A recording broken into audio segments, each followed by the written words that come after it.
അല്ല, ഞാൻ പറഞ്ഞല്ലോ UDF പ്രശ്നങ്ങളൊക്കെ സെറ്റിൽ ചെയ്ത് ഞാൻ പറഞ്ഞല്ലോ. സെറ്റിൽ ചെയ്ത് UDF മുന്നോട്ട് നീങ്ങും. ഏത് പ്രശ്നവും സെറ്റിൽ ചെയ്തിട്ടല്ലേ നീങ്ങാൻ പറ്റൂ.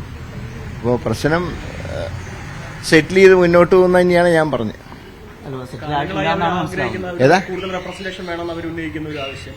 മൂന്നാമത്തെ സീറ്റ് സജീവ ചർച്ചയായിരുന്നു. അത് രാജ്യസഭാ സീറ്റിലേക്ക് ഒതുക്കുന്നു എന്ന് പറയുമ്പോൾ വലിയൊരു നൈതികതയുടെ പ്രശ്നം അവിടെ വരുന്നില്ല. കാരണം ഇടതു മുന്നണി ഉൾപ്പെടെ ഒരു ഭാഗത്ത് അവർ ചാക്കിടാൻ നോക്കുന്നുണ്ട്.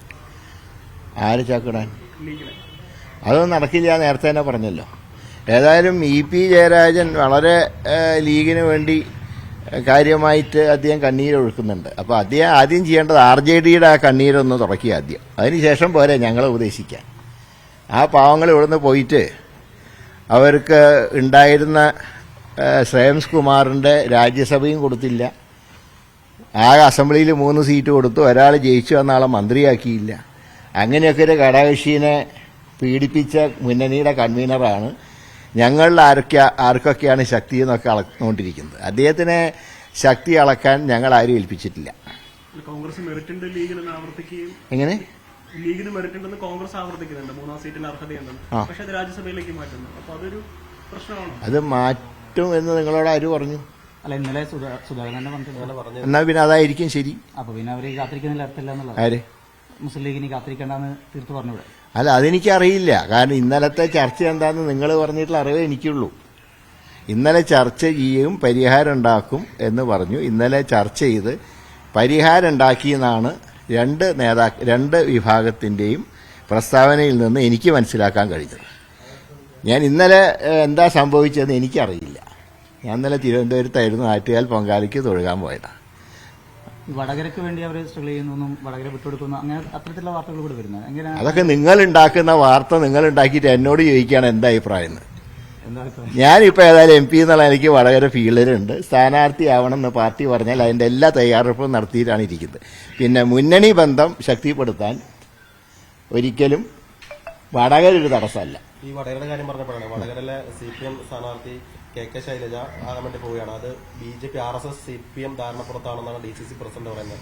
അങ്ങനെ MP അങ്ങനെ ഒരു ആക്ഷേപമുണ്ട്. അല്ല, മറ്റേ അവരുടെ ഹമാസ് വിരുദ്ധ പ്രസ്താവനകളൊക്കെ അതിലേക്ക് ചൂണ്ടിക്കാണിക്കുന്നുണ്ട്.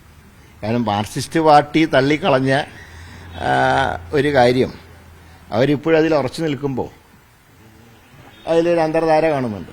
പക്ഷേ ശശി തരൂരും അതേ നിലപാട് സ്വീകരിച്ചിട്ടില്ലേ? ഇവിടെ വടകരയിലെ 2 സ്ഥാനാർത്ഥികളിൽ ഹമാസിന്റെ കാര്യത്തിൽ ഞാൻ എൻ്റെ പാർട്ടിയുടെ നയത്തിൽ ഉറച്ചു നിൽക്കുന്നു.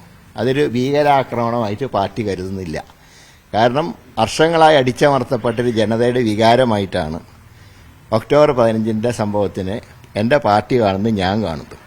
നിങ്ങളിപ്പോൾ ചോദിച്ച ചോദ്യം തിരുവനന്തപുരത്ത് ചോദിക്കേണ്ട കാര്യമാണ്, അത് വടകരയിൽ ചോദിക്കേണ്ട കാര്യമല്ല.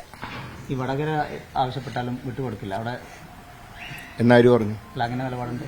ഞാൻ പറയാം, 53 വർഷങ്ങൾക്ക് മുമ്പ് ലീഗുമായിട്ട് സഖ്യം ഉണ്ടാക്കിയത് എൻ്റെ പിതാവാണ്. അന്ന് ഒരുപാട് അദ്ദേഹത്തിന് കല്ലേറും ഒക്കെ അദ്ദേഹത്തിന് നേരിടേണ്ടി വന്നിട്ടുണ്ട്. ആ കെ കരുണാകരൻ്റെ മകൻ ഒരിക്കലും ഈ ബന്ധം മുന്നോട്ട് കൊണ്ടുപോകാനല്ലാതെ ഇതൊരു ശതമാനം പോലും ബ്രേക്ക് ഉണ്ടാവാൻ ഞാൻ അനുവദിക്കില്ല. അത് ഞാൻ കൂട്ടുനിൽക്കില്ല. അതുകൊണ്ട് നിങ്ങൾ അങ്ങനത്തെ നിങ്ങളുടെ വേവലാതി എനിക്കില്ല. സഖ്യം നിലനിർത്താൻ എന്ത് വിട്ടുവീഴ്ചയും എൻ്റെ ഭാഗത്തുനിന്നുണ്ടാവും. ഈ രാജ്യസഭാ സീറ്റിലേക്ക് ചർച്ചകൾ എത്തിയിട്ടില്ല എന്ന ഒരു വേളയിൽ MP പറഞ്ഞിരുന്നു. അതുപോലെ മുസ്ലിം ലീഗ് നേതൃത്വം പറഞ്ഞിരുന്നു. പക്ഷേ ഇന്നലെ ഇപ്പം കെ സുധാകരൻ പറയുന്നു അത്തരത്തിലുള്ള ചർച്ചയും അതിൽ ആണ് ലീഗിനെ ഇപ്പോൾ ഒരു ഉപാധിയായിട്ട് മുന്നോട്ട് വെച്ചിട്ടുള്ളത്. ഏതായാലും ഞാൻ മനസ്സിലാക്കുന്നത് ഇന്നലെ രണ്ടുപേരും സ്റ്റേറ്റ്മെന്റിൽ നിന്ന് ഞാൻ മനസ്സിലാക്കുന്നത് ഒരു ധാരണയിലെത്തിയെന്നാണ്. അതെന്താണെന്ന് എനിക്ക് നേരിട്ടറിഞ്ഞുകൂടാ. അതുകൊണ്ട് ഞാനെങ്ങനെയായാലും അഭിപ്രായം അറിഞ്ഞിട്ടുണ്ടെങ്കിൽ ഞാൻ പറയും. എനിക്കറിയില്ല ഇന്നലെ എന്താ ഉണ്ടായത്. മറ്റൊരു വിഷയം ചോദിക്കാനുള്ളത്, കെ സുധാകരൻ പ്രതിപക്ഷ നേതാവിനെ കുറിച്ച് നടത്തിയൊരു വാക്കൊരു പരാമർശം വലിയ തോതിൽ വിവാദമാവുകയും ചർച്ച ചെയ്യപ്പെടുകയും ചെയ്തു. ഇത്തരം പരാമർശങ്ങളൊക്കെ ഒരു പത്രസമ്മേളനത്തിൽ ഇരിക്കുന്ന സമയത്ത് ഉണ്ടാവാൻ പാടുള്ളതാണോ? അല്ല, അതില് നിങ്ങൾ പറയുന്നത് പോലത്തെ ഒരു പ്രയോഗം വന്നതെങ്കിൽ അത് സാധാരണ ഒരു തമിഴ് ഭാഷയിൽ പറയുന്നൊരു വാചകമാണ്. പിന്നെ ആദ്യത്തെ വാചകം മാത്രമാണെങ്കിൽ മൈ ഡിയർ എന്നും വിശേഷിപ്പിക്കാം. എനിക്ക് അതിനെക്കുറിച്ച് മാധ്യമങ്ങൾ മാത്രമല്ലല്ലോ. അല്ല, അതാ ഞാൻ പറഞ്ഞത്. ഫുൾ സെന്റൻസ് ആണ് പറഞ്ഞതെങ്കിൽ അതിന് തമിഴിൽ പറയുന്ന ഒരു ഭാഷയാണ്. അതല്ല, അല്ലെങ്കിൽ ഇംഗ്ലീഷിൽ പറയുന്ന ഒരു ഭാഷയാണ്. അപ്പോൾ അതിനെ ആ രീതിയിൽ കണ്ടാൽ മതി. അതൊന്നും പാർട്ടിയിലൊരു വഴക്കിന്റെ ഭാഗമല്ല. ഒരു കാര്യം, ഈ മുഖാമുഖം പരിപാടി നടക്കുന്നുണ്ടല്ലോ. ഇന്നലെ ഷിബു ചക്രവർത്തി ഒരു കാര്യം കേരളാരിനെ കുറിച്ച് പറഞ്ഞ സമയത്ത് അഭിപ്രായം അല്ല, ഞാനത് ആദ്യമേ പറഞ്ഞില്ലേ, അദ്ദേഹത്തിന്റെ സ്വഭാവമൊക്കെ അറിയാവുന്ന ആൾക്കാർ അവിടെ പോയിട്ട് അഭിപ്രായം പറയേണ്ട വല്ല കാര്യമുണ്ടോ? അഭിപ്രായം പറഞ്ഞാൽ മുഖം അടച്ചു കിട്ടും. പോകുന്നവർ ശ്രദ്ധിക്കേണ്ട കാര്യമാണ് അത്.